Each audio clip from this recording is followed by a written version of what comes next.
Hi there. I'm Chef Lauren Zoback, and I am back again with North Harvest Bean Growers Association to cook some more recipes with beans. Today, we're gonna make some crackers with red beans. For this recipe, we will need the following ingredients: eggs, flour, salt, baking powder, red beans, and oil. And all of it will come together with our trusty food processor. First things first, we're going to open up this can of red beans and we will drain it and rinse it. However, we will drain it into a measuring cup because we will save a few tablespoons of that liquid for our crackers. Okay, we'll give these a nice quick rinse over the sink. The reason we want to rinse these beans is just to take any residual tin taste from the can. So we'll put our drained and rinsed beans into our food processor with 3 tablespoons of that liquid.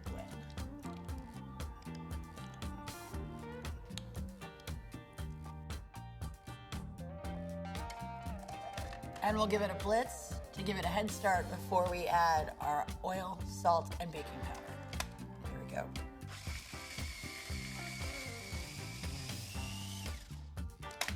Definitely making sure to scrape the sides as we go.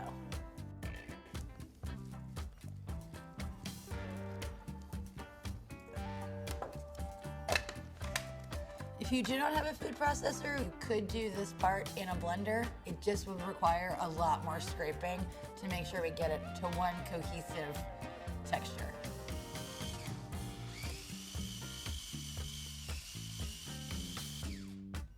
Once we get it about halfway there, we'll go ahead and add our egg, our oil, our salt, and our baking powder.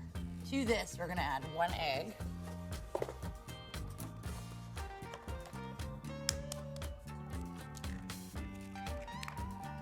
2 tablespoons of oil. I'm using a neutral avocado oil here. You could very easily substitute it for olive oil or vegetable oil.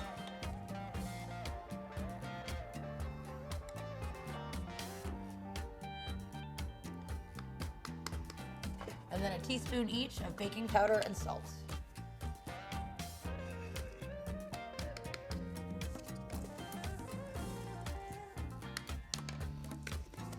And we'll blitz this again.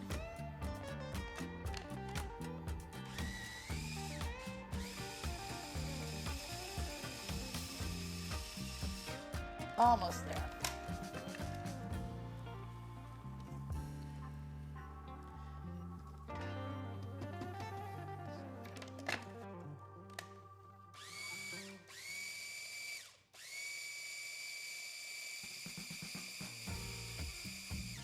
Once we have a homogeneous mixture here, we're gonna go ahead and add it to our bowl where we will then add our flour to form our dough.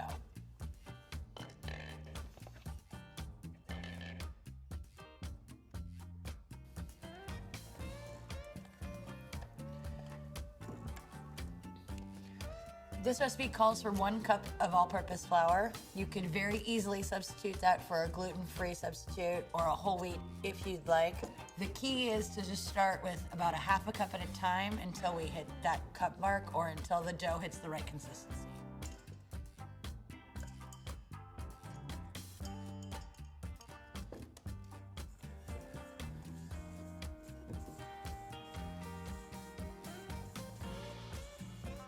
Okay. Once you've got that first 1/2 cup incorporated, I'm gonna go ahead and add another 1/4 cup just to see if it takes the full 1 cup of flour. This is one of my all-time favorite tools. It's also known as a bowl scraper or a hand spatula, and it's my favorite way to work doughs without having to overwork them.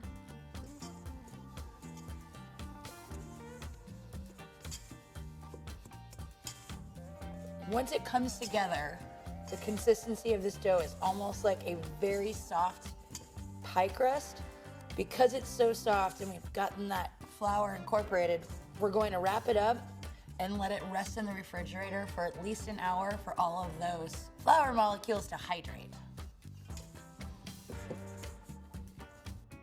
Once we get this nice and wrapped up tightly, we're gonna go ahead and let it hang out in the refrigerator in order for that flour to hydrate and for the dough to rest. Once our dough is rested for about an hour in the refrigerator, or even as far as overnight, I'm gonna divide it into 2 pieces and we're gonna roll it as thin as we can get it. Ideally, we're searching for about 1/8 of an inch thick. A little bit of bench flour will come in handy for this job.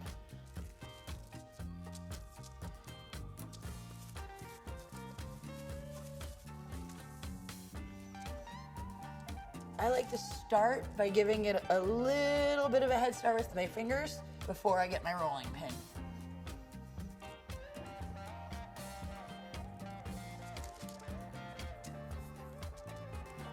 And the easiest way to roll this is between 2 pieces of parchment paper.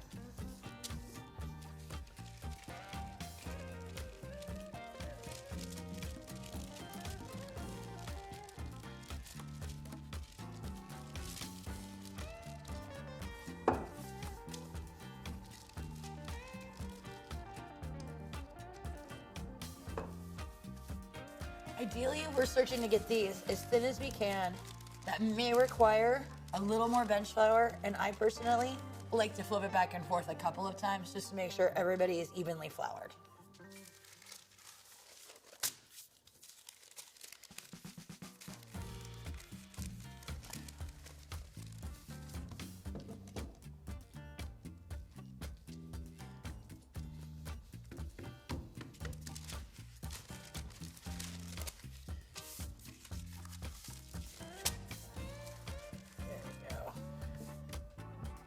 One last roll, guys, and I'll throw them on a sheet tray.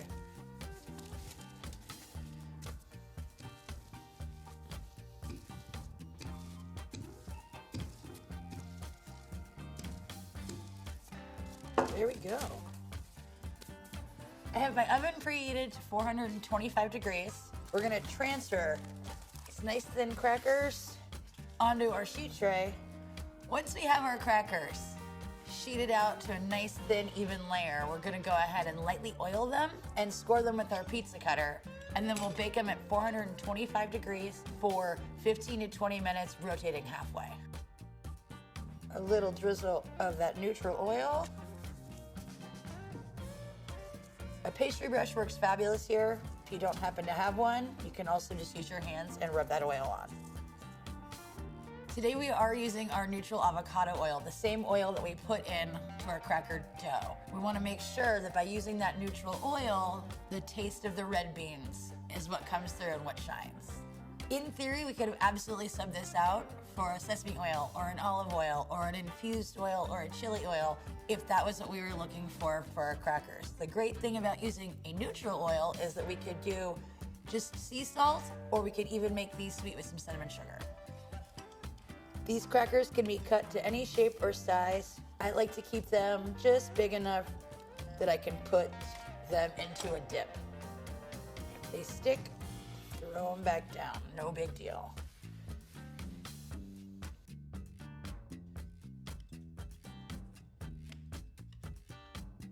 And then we'll finish them with some flaky salt.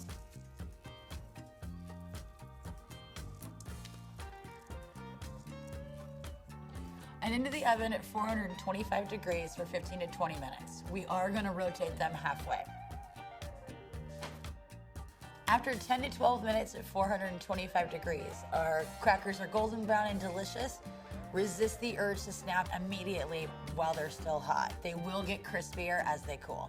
These crackers would make a great substitute for any other application where you might be snacking on crackers, whether it be a hummus or a mezza platter or some just cheese and crackers. They are a fabulous substitute, and they're higher in protein because of the additional red beans.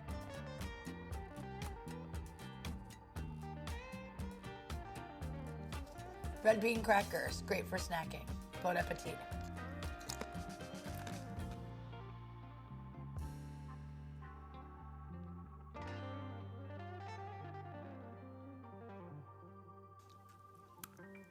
That's the snap I want.